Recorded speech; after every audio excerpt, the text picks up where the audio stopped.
6 months ago, I felt something or someone tell me to get baptized. Okay, and let me tell you something. I have been resistant to Christianity for most of my life.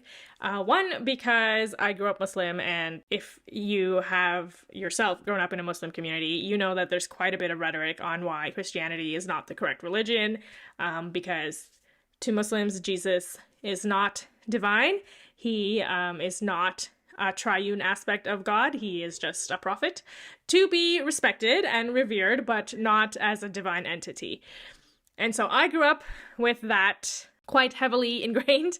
And then I also had a very good Christian friend. She was the local pastor's daughter. And so she was very heavily involved in the church growing up. And then she also kind of had a breakup with the church, and whatever indoctrination she had, it didn't resonate with her any longer as we were both growing up. And so she was extricating herself from Christianity. And then beyond that, I just never really had anyone who I was close to that was Christian. And so I never had anyone to bounce ideas off of. My closest friend, my best friend, is a Christian, but he started out as an atheist. And it's only in the past 2 years that he's gone to Christianity and joined a church and started learning about that. For me to even have this thought implanted in my mind to get baptized, I was like, what the heck? I've always been very fascinated and passionate about God. I do believe in a monotheistic God. I do believe that there has to be a point of origin for all of our universe. And if I try to employ my scientific reasoning, all creation comes from a creator, right? Like, AI is the product of very brilliant humans. Something simpler. A painting comes from a painter. A building is built by construction workers and architects and engineers and such. And so to me, I just feel like if there was a Big Bang, there must have been an origin. There just needs to be some sort of force behind creation. That's the only way it makes sense to me. And so I've always believed in God, not necessarily the God of a particular religion. Every month for about 6 months, I kept feeling you need to get baptized, but I didn't want to do it because I had this resistance to Christianity. I didn't really want to get baptized, to be quite honest with you guys. And so I just kept brushing it off. I have been preaching A Course in Miracles very passionately, and I feel like I've dedicated a very significant chunk of my life to learning about the course and applying it to my life. But I was finding that I was no longer happy with the framework that A Course in Miracles provides. I was finding it really difficult to reconcile the whole concept that everything around us, especially what is pain and suffering, is an illusion. I was seeing my own suffering, and I was witnessing the suffering of my fellow human beings. And to me, I was like, how can this be an illusion? I don't understand. Like, no matter what I do, no matter how much I train myself to put my ego aside and to, based on the course's workbook exercises, that everything around me has no meaning, is not actually real. I couldn't do it. I tried so hard, you guys. I'm telling you, I put so much faith in the course, and I was like, I just need to remove the blocks of my ego, right? To gain spiritual vision, as is described in the course. And I can't. Like, when I see my fellow man hurting, I don't know how I'm supposed to write that off as an illusion. I can't. This illusion, if it is one, it's very strong. It's a very strong illusion to detach yourself from. It feels very real, and I really don't want to write off anyone's pain or discredit what they're going through. I have been experiencing depression and anxiety, and I've been going to my counselor and my therapist and my family doctor to work through all of that. And I just I couldn't really understand why my spirituality wasn't helping me the way I thought it would. 10 years into it, I felt that no matter how devoted I was to the course, no matter how obedient I was, I guess I'm just a results-driven person, where I was like, 10 years in, I feel like I should be feeling better about my inner world, and I really wasn't. On top of that, another very fundamental tenet of the Course is the concept of unconditional forgiveness, which in theory is absolutely amazing. I think that any good that comes out of any religion really is really like a central focus is on forgiving and letting go of the past, and, you know, just understanding that at the end of the day, hurt people.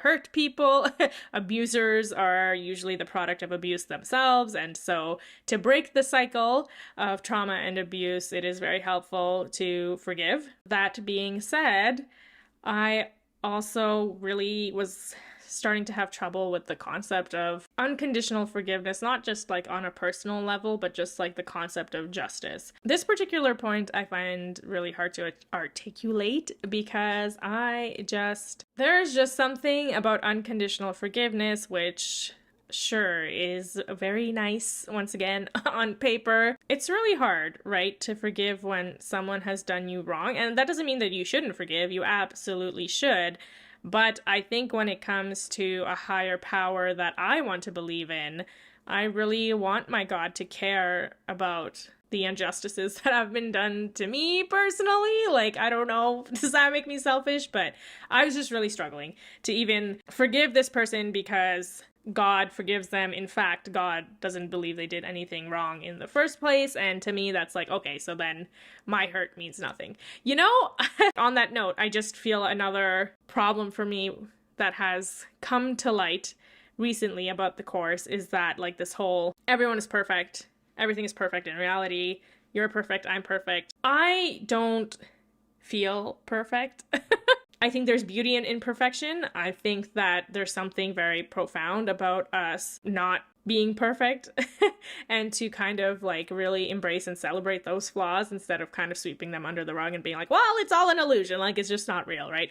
So in summary, that was my problem with the Course, which like I know I'm saying it with a lot of gusto right now, but it was very difficult for me. Like I feel like this depression that I've been going through since the new year, it's a very existential depression in that, like, I really loved A Course in Miracles for so long, and I know I'm using it in past tense. That is coming soon as to why, but you know when something is just no longer the right fit for you, and like you know in your heart that it's no longer resonating with you, and then there's just something wrong, and you can't pinpoint it, but the sunken cost fallacy is that you've put so much love and passion and investment of your life into it, and so you don't really want to let go. So that leads me to about just under 2 months ago, I finally gave in to my inner voice telling me to get baptized. And like I said, I have no idea whether that's the God of A Course in Miracles or some other God, you know, putting this idea into my mind. I don't know why I felt that I needed to get baptized against my own will. Like, it wasn't even like, oh, I'm really interested and curious about Christianity, I want to get back. No, I was like, I'm not really interested in Christianity. Like, why is this thought coming to my mind? It orchestrated itself perfectly. A big part of me not wanting to get baptized was that I didn't want this giant crowd, and like usually baptisms occur in a church, like that's how it is locally here anyways. That's how my good Christian friend got baptized himself, was in front of the congregation and there were cameras on him, and I'm not that person. So I was like, oh my gosh, like, God, if you want me to get baptized, like, it needs to be done privately. It needs to be like me, you, and the Holy Spirit, and like that's it, you know what I mean? And so it happened. I don't know how the heck it just fell into my lap, but I was able to get baptized in the river here in my city, and it was truly a beautiful experience. It was lovely, but I'll tell you guys, like, even then, I wasn't ready to let go of A Course in Miracles. It's not like I was like, okay, you know, like, that's it, everything else out the door, and I'm a Christian now. Like, it wasn't like that. I did it because I felt like I was being commanded to, but I didn't have conviction, even as I was doing it, even though it felt nice. I was like, okay, well, I don't know, maybe this is somehow going to tie into my belief in the Course. I was continuing to invest in the Course, you know, I was continuing to do the exercises. I was like, you know what, maybe if I just try one more time to get through the workbook, then I I don't know, something will click and things will make more sense to me. It wasn't happening. I was feeling really low. I was feeling really down about everything. Very synchronistically, I made my last video on conspiracy theories and I stumbled upon one about the Course. And that is that the scribe Helen Schucman, so she's the one who over the course of 7 years channeled what she believed, or what the Course community believes to be the voice of Jesus, and helping her was her associate William Thetford. I don't know why I said associate, really weird. Associate. AKA Bill Thetford. There is a rumor that he was affiliated with the CIA. And during this time that Helen was channeling, this was during the 70s when MK Ultra, which is a real thing, which there is hard evidence for, was a thing. It was a program that was being rolled out, I guess, by the CIA, and they were seeing what was possible in the realm of psychological conditioning. And so, that just raises some alarm bells for me. It is in the realm of possibility now. On top of that, that kind of got me thinking as to, okay, well, let's look at the legitimacy of Helen Schucman's channeling versus like any other scripture or any other holy divination, like channeled works, right? And so that kind of brought me back to the monotheistic religions. Like, okay, well, what about the Quran? Like, that was supposed to be the Prophet Muhammad, peace be upon him. He channeled that himself. So, like, they can't both be right. They both preach fundamentally different things. So, like, what's correct? And then I just started thinking about, well, what is truth, right? Like, how can we determine that something is true? I mean, if we look at Helen Schucman and what she channeled, and if we look at what the Prophet Muhammad channeled, a lot of people would say that both of these individuals themselves could not have come up with the verbiage that they did into, like, create these holy texts. For both individuals, they did not have the same linguistic capabilities as what came through. And so I don't deny that both of these important people had a supernatural experience that was very spiritual in nature. Overall, like, I believe that just because you're channeling energy, that doesn't mean that it's necessarily of the light and that it has the best of intentions, right? Unfortunately, that opened a whole can of worms for me where I was like, how can I trust that the voice that came through Helen was in fact the voice of Jesus Christ? And that, I think, is the whole reason I even trusted A Course in Miracles in the first place. The only reason I gave it any credence is because the voice was supposed to be Jesus. Hello, this is Editing Samaa. I completely forgot to mention a very important point, another red flag about the Course that really made me reconsider. And once again, I am not the purveyor of objective truth, so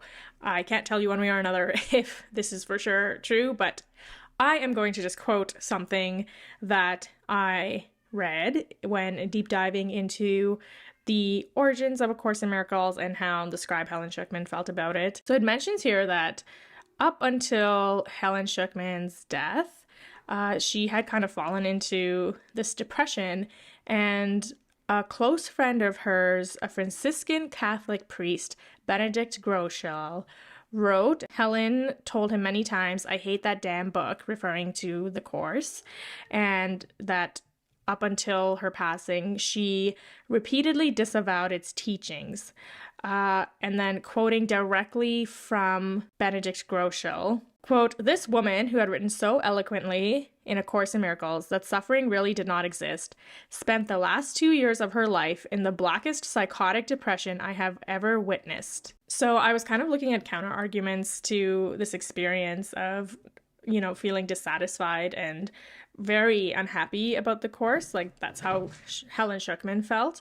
And on Reddit, I found, counter arguments saying, well, depression is a natural part of going through the Course because you're dismantling your present thought system. Basically, everything you're finding out that it's not true, it's a lie. And so the death of the ego self can be very painful. I understand, like, I've gone through a dark night of the soul, but I don't think that there should be lingering depression.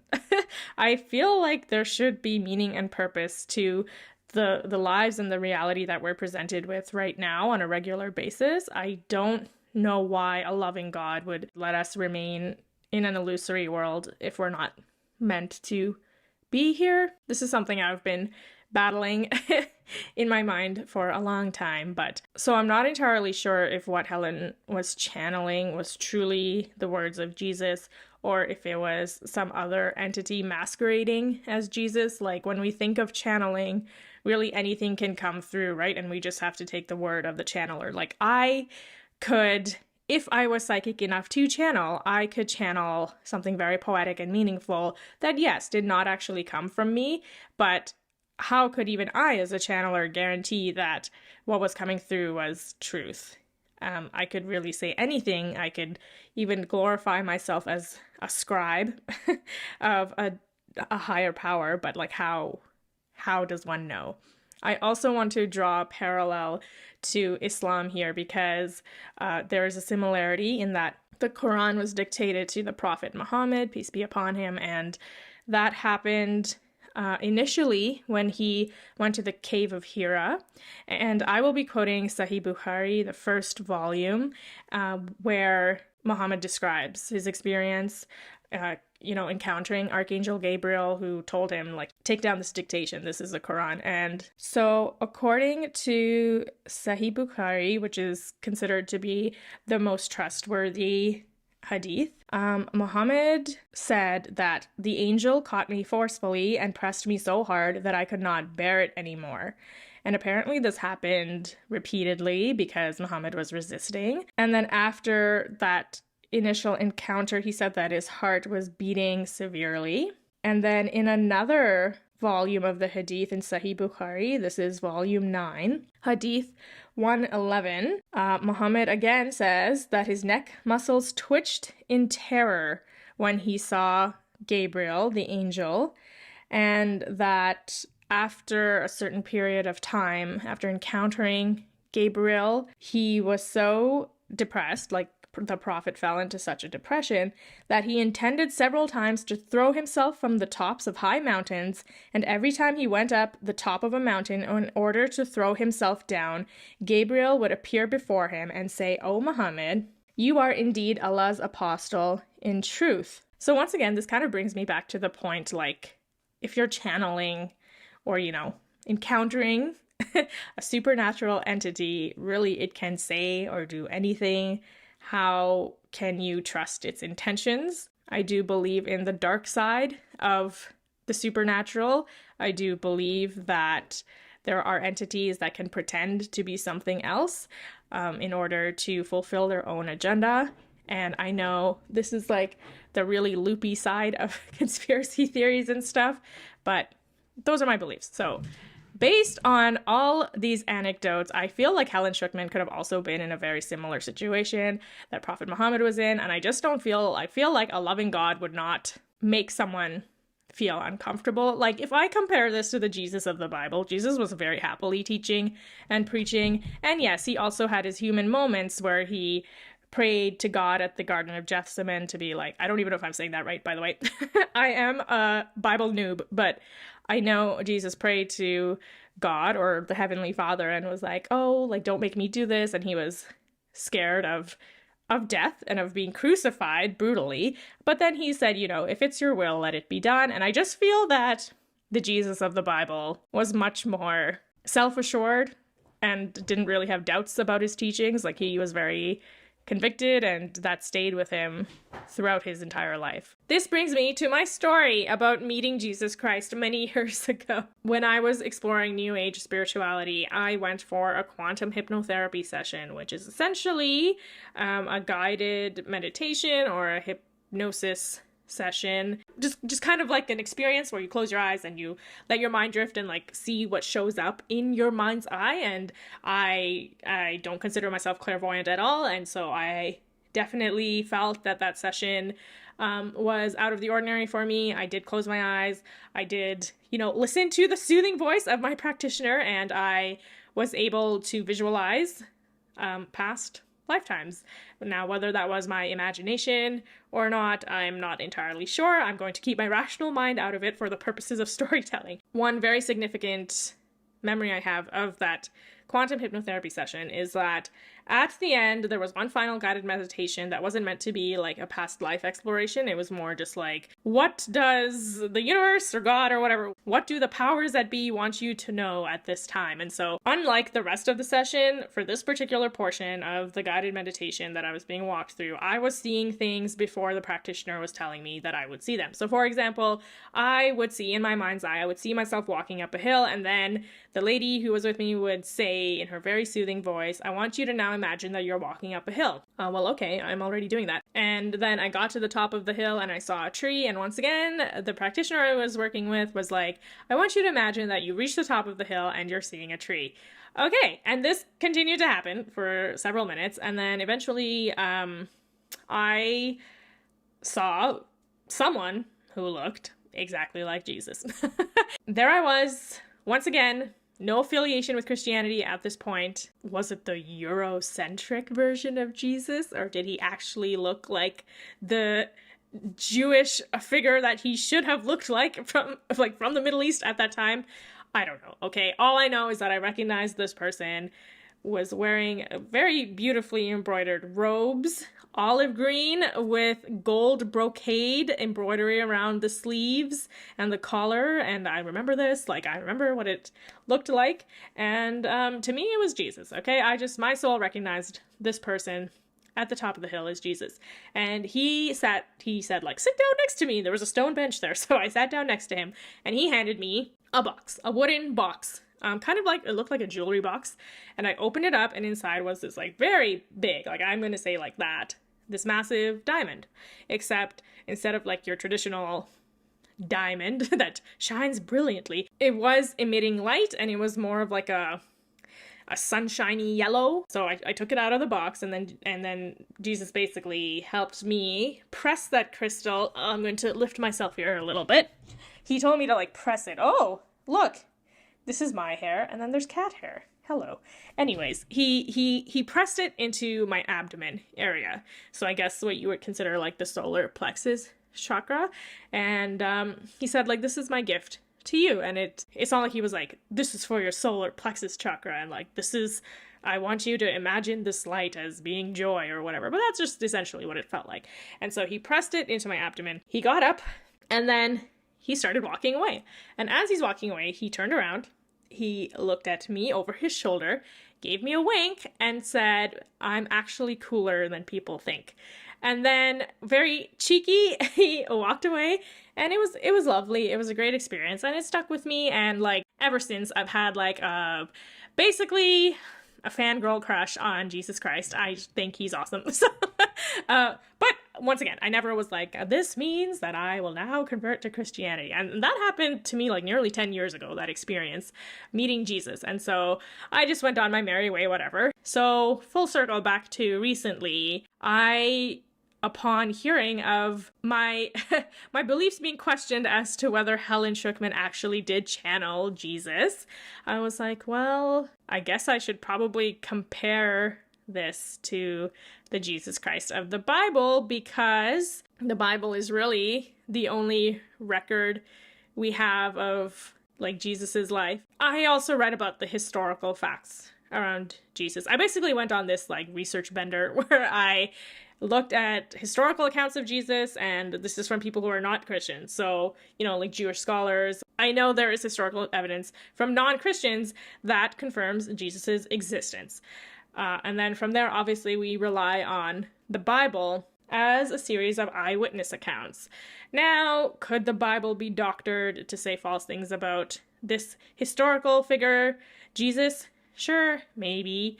However, he was like incredibly influential, okay? Like he was clearly, Jesus did something great. It's not like he just walked around and then all of a sudden was the most influential man in the history of mankind.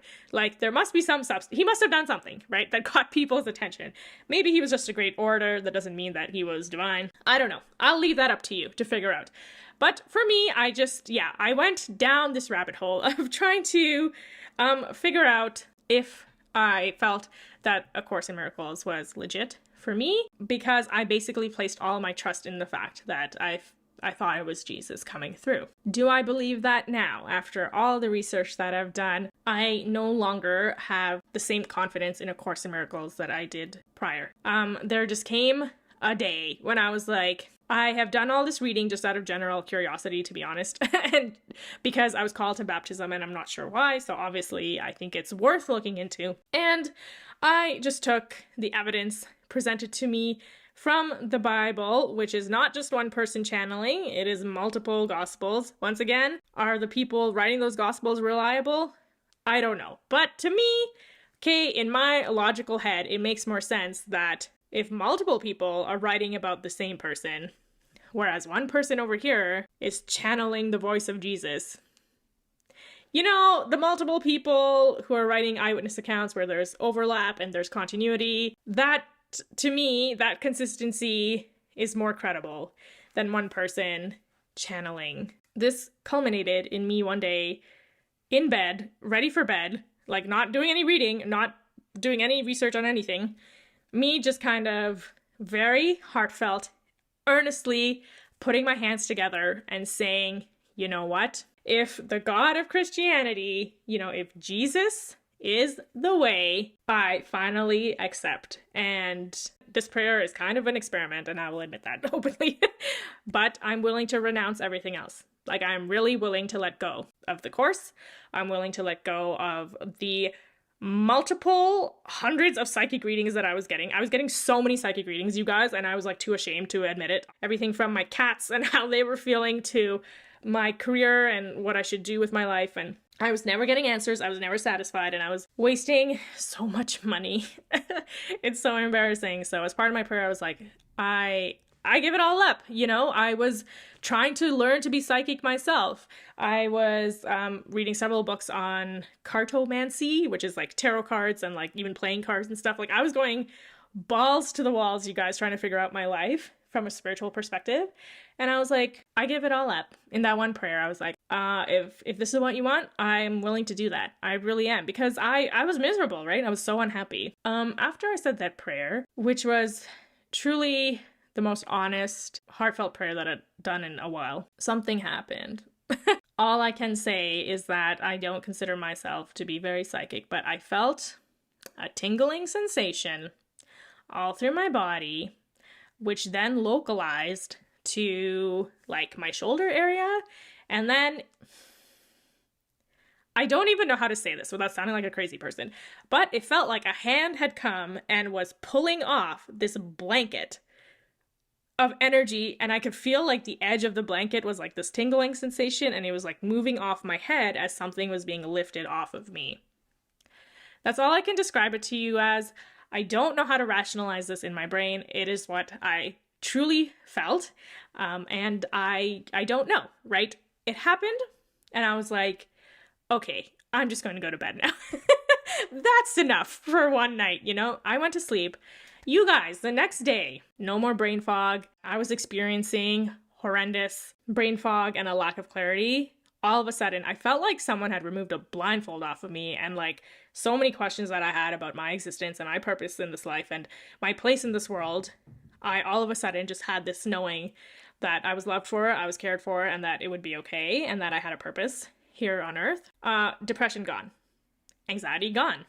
My, not addiction, I don't want to call it an addiction, but my temptation, I guess, or the appeal of sexual imagery, that's the professional way I'll put it, gone. My addiction to psychic readings, gone. I haven't gotten a psychic reading in a couple of months, which is extraordinary for me, really. I haven't gotten a psychic reading since that night. I seem to be way better on social media and putting my phone down. My social media, like doom scrolling addiction, gone. I just have so much more peace now, you guys. I don't know how else to say it. It was overnight. The next day I woke up and I was like, wow, I feel like a billion times better. So I'm here to announce that based on results in my life and based on the miraculous transformation that I have experienced, I am now a Christian, and I'm kind of like a reluctant Christian because no one converted me. No one told me I was going to hell if I didn't do it. I felt loved into it. I felt like God was like, I love you, and I want to reveal myself to you. So I went to my therapist last week. And she was like, okay, so a month ago when you came in, you said your mood was at 3.5 out of 10. How are you feeling now? And thankfully, she was very open to me describing my spiritual experience that I had. And she very objectively, like, she didn't even, I don't even know if she's religious or not. I don't know what she believes. She kept that out of the conversation. She was very objectively like, I'm really happy for you. How are you feeling? And I'm at a 9 out of 10, you guys. I am significantly happier. I am feeling much better. I'm so grateful, and I feel like this may rub people the wrong way to be like, oh, like she's been indoctrinated.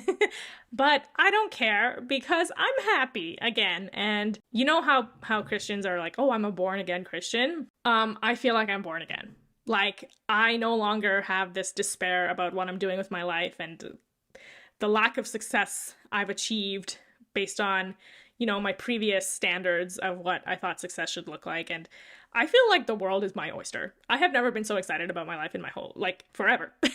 I am very, very excited about the future. I feel like I have so many options available to me now. I'm just really happy and excited. So that is my story as to what I've been up to recently, and I'm like really happy. I hope you follow along on my journey. I'm so happy now. Okay, anyways, I'm just sounding manic, so I'm just gonna go. Okay, thank you very much for watching. I will see you guys next time. Bye!